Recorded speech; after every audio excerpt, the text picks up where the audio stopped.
yenye na husu sana batoto ya Nord Kivu, Ituri, Sud Kivu na Nord Kivu. Nilipenda niwaambie kitu kimoya, hii inchi kwenye imefikia haikingali mu mikono ya venye munawaziaka wa lideri yenye. Inji imeshafika kumwisho,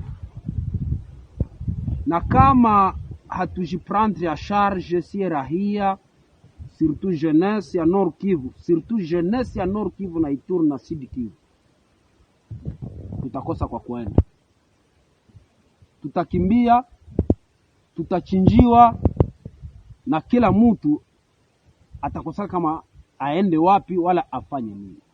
Tukingali na wakati kadogo, mkingali napata wakati ya kukunywa pombe, mkingali na wakati ya kwenda mu mashamba, mkingali na wakati ya kufanya luyenge, makosere, makaraoke, mavitu gani, mkingali na wakati ya kwenda kukisoma, mele wakati itaisha. Ile wakati itaisha na mtajikosa, mtakosa kama mwende wapi. Surtout jeunesse ya Beni ville na Beni territoire. Nyie muko pale muluyenge, asa watu wanakufa, muko pale pre ya kwenda kamata mamaiti ya kumarashe nazo luyenge kuma vandugu yenyu na viko nakufa. Kesho leo ni Mangesi, leo ilikuwa Idengo, leo ilikuwa nani, kesho na nyie kwa gizi muko na beba ile mamaiti, na nyie mwingine naye tutamtembeza mumugini vile kwa gizi muko na. Dans la province du Haut-Uélé, l'armée nationale FARDC annonce le désarmement à tous les détenteurs illégaux d'armes de guerre ainsi que les réfugiés climatiques appelés Mbororo, présents dans le secteur opérationnel Ouélé dans le nord-est de la province. Explication du général de brigade Jean-Daniel Matabombi, premier commandant adjoint du service de l'éducation civique, sociale et d'action pour le développement au sein des FARDC, également en charge des opérations et renseignements.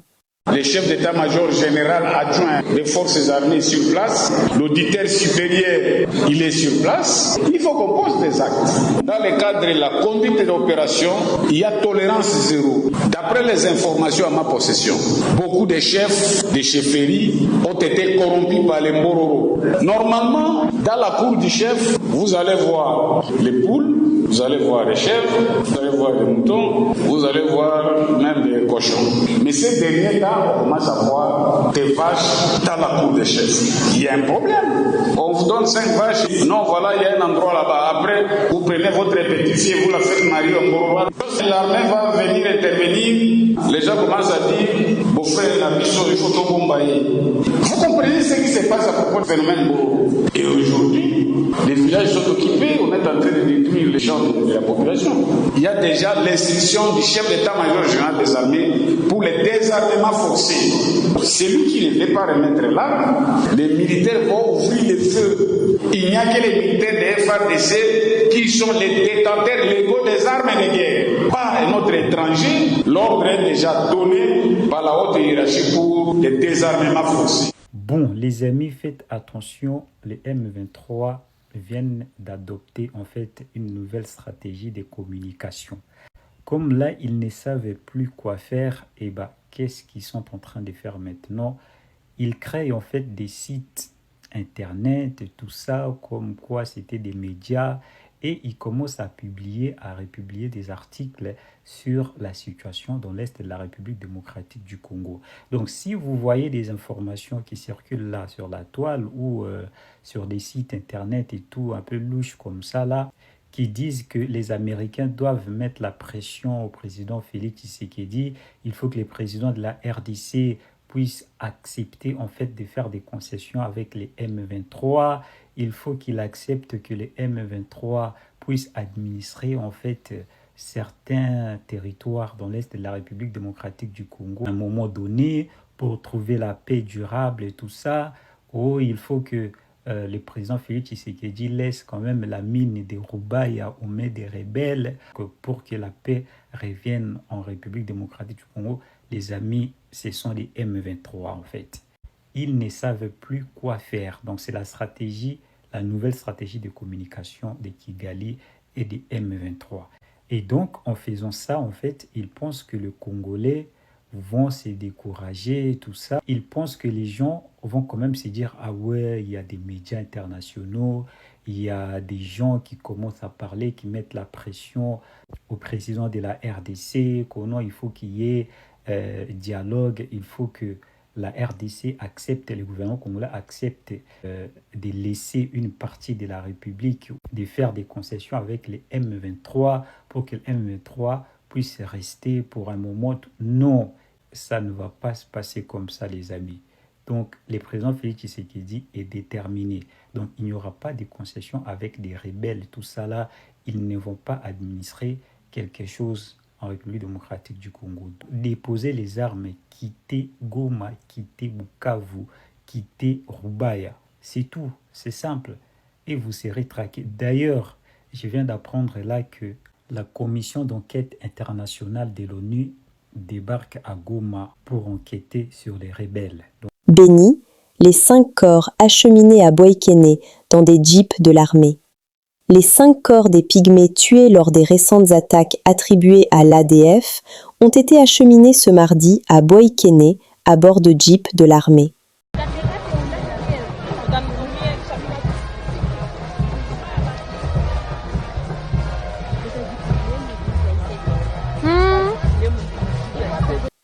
Des rites coutumiers se déroulent ce mardi à Boikene pour 5 pygmées tués lors d'attaques attribuées à l'ADF. Les familles et la communauté leur rendent un dernier hommage avant l'inhumation. S'il vous plaît, prenez juste 1 minute pour liker et partager cette information afin qu'elle atteigne le plus grand nombre de personnes possible.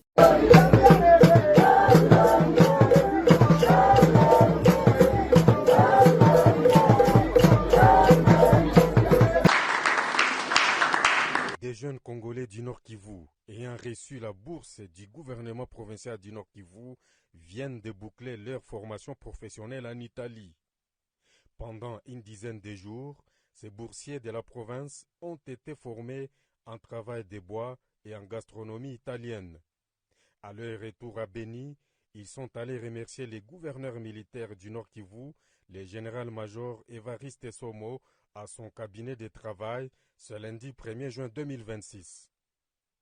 Les boursières Deborah Balési Sifa et Irag Kaboy Grasse font partie de ces jeunes. Elles expliquent. En Italie, nous sommes allés pour une formation pour apprendre en bois et en gastronomie. Et nous avons beaucoup appris de nouvelles choses et d'autres choses qu'on connaissait déjà, mais beaucoup plus qu'on ne connaissait pas. Et nous sommes revenus pour pouvoir faire en profiter aux jeunes entrepreneurs d'ici, à la province. C'était pour un début, c'est un début en tout cas, c'était un test de 15 jours. Nous avons commencé la formation, nous avons fait les deux, la gastronomie italienne et le travail du bois. C'était juste le début pour apprendre. Et après, chacun de nous va décider, il va vraiment être formé en quoi. Premièrement, dans la province du Nord Kivu, il y a des touristes. Et moi, je pense que nous sommes en manque parce que nous avons des visiteurs, des touristes qui viennent d'ici et là. Et je pense que nous pouvons être utiles au cas où il y a des visiteurs ou bien des touristes qui viennent de là et qui veulent avoir quelque chose comme le repas de chez eux ou bien autre chose, que nous soyons capables au moins de le mettre dans leur bain en fait. Mais aussi apprendre à d'autres jeunes de cette province ce que nous avons appris là-bas. À noter que le Nord Kivu a déjà pris en charge d'autres boursiers au niveau universitaire. La plupart d'entre eux sont déjà docteurs et masters. Bamama batata bilenge ya mboka bandeko na ngai banguna balingi bakabola mboka na biso tokundima yango te yango wana tolobi boye mokolo ya misato le 3 juin moto moko te abima libanda mwana kende kelasi te mama kende zando te papa kende mosala te tovanda na ndako mpona kolakisa na banguna oyo balingi bakabola mboka na biso toboyi balkanisation toboyi moto atikala na pouvoir CCCCO ndeko Félix alingi atingama na pouvoir mais loko azali kosala toza komona yango te eloko malonga tozali komona yango te bayokani bazwi Bunagana bazwi Goma bazwi Bukavu bazwi Nord Kivu na Sud Kivu biteni ebele bavandi kuna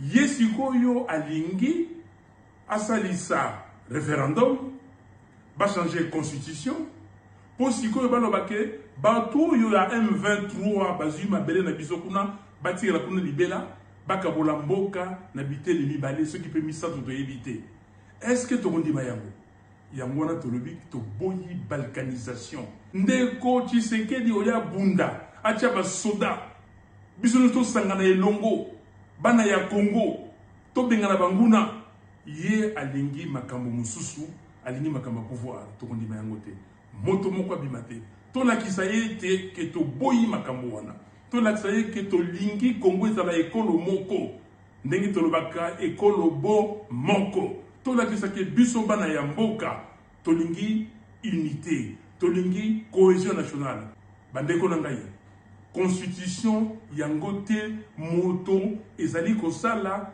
ke bayiba mbongo constitution ezali kopekisa bato baza kokamba mboka te basala musala na ndenge bamema bana mboka na développement non bandeko na ngai bobima te tovanda na ndako po tolakisa na Félix Tshisekedi ete toboyi changement ya constitution toboyi atingama na pouvoir merci mingi nzambe abatela bino.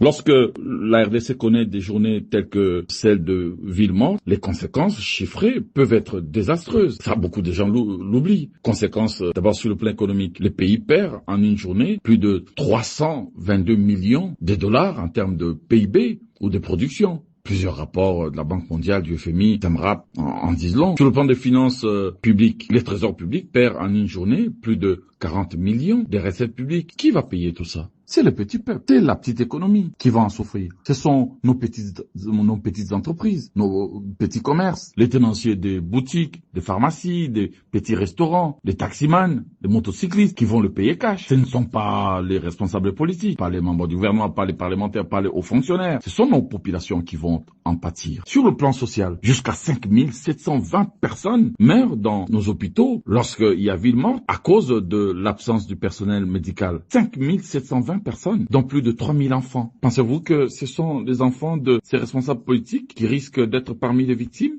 Je n'y crois pas, parce que eux fréquentent les cliniques privées. Ce sont des enfants de Congolais lambda qui vont mourir, faute de médecins, d'infirmières, de sages-femmes, dans des centres de santé, de proximité, dans les hôpitaux de l'État. Il y a, je pense, une autre façon de faire de la politique entre adversaires, sans faire souffrir davantage un peuple qui a déjà du mal à nouer les deux bouts du mois et qui se battent tous les jours pour participer à l'œuvre de la reconstruction de son pays. Nous devons nous affronter autour des idées, projet contre projet, vision contre vision, argument contre argument, en débattant autour de problèmes cruciaux qui se posent dans notre pays. Le redressement économique, la reconstruction des tissus sociaux, l'éducation, la santé, la reconstruction des infrastructures routières, l'énergie, l'environnement, les services publics, la recherche scientifique, la sécurité, la paix, bien des sujets qui peuvent nous rassembler. Avoir des divergences, bien sûr, ça fait partie de la vitalité démocratique, mais en faisant en sorte quand même que l'intérêt supérieur de la nation l'emporte toujours sur les intérêts partisans. J'ose espérer que chacun de nous saura vaincre ses propres préjugés et se remettre en question pour que nous puissions faire vivre la République, une vraie République, et réconcilier nos compatriotes avec l'avenir.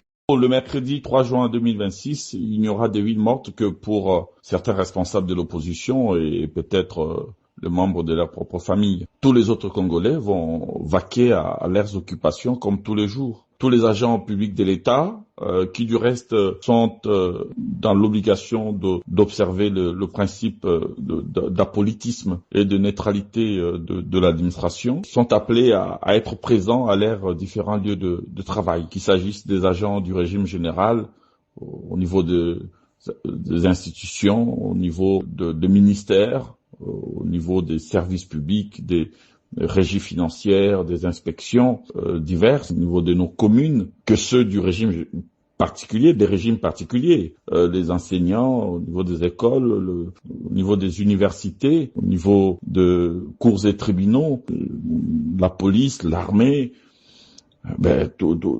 L'État fonctionnera comme tous les jours. Les Congolais vaqueront à leurs occupations comme tous les jours. Et des missions d'inspection seront d'ailleurs organisées à cet effet parce que malheureusement pour eux, ces événements coïncident avec la période de contrôle de présence et donc les listes de présence seront dressées aussi bien au niveau des administrations centrales qu'au niveau des administrations déconcentrées en province, et ces listes seront par la suite transmises à la fonction publique dès le lendemain. Et les absents ne s'en prendront qu'à eux-mêmes. Et sur le fond, je voudrais profiter de cette occasion pour dénoncer cette attitude démocraticide qui consiste à vouloir museler les Congolaises et les Congolais, vouloir empêcher le Parlement à adopter une loi devant permettre à notre peuple de se prononcer démocratiquement par oui ou par non sur les grandes questions engageant son destin est une atteinte au droit du peuple de disposer de lui-même. Je trouve cette attitude incongrue et aberrante. Les temps où les hommes politiques parlaient et décidaient à la place du peuple est révolu. Le peuple doit reprendre pleinement son pouvoir à travers les élections et les référendums. En tout cas, sur toutes les grandes questions qui peuvent nous diviser, seul le peuple doit avoir les derniers mots. C'est ça mon point de vue. Nous sommes arrivés à la fin de cette édition. Merci à vous de nous avoir suivis jusqu'ici. Si vous avez apprécié ces contenus, n'oubliez pas de vous abonner à notre chaîne, d'activer la cloche de notification pour ne rien manquer de nos prochaines vidéos. Likez et partagez cette vidéo. On se retrouve très prochainement. À bientôt.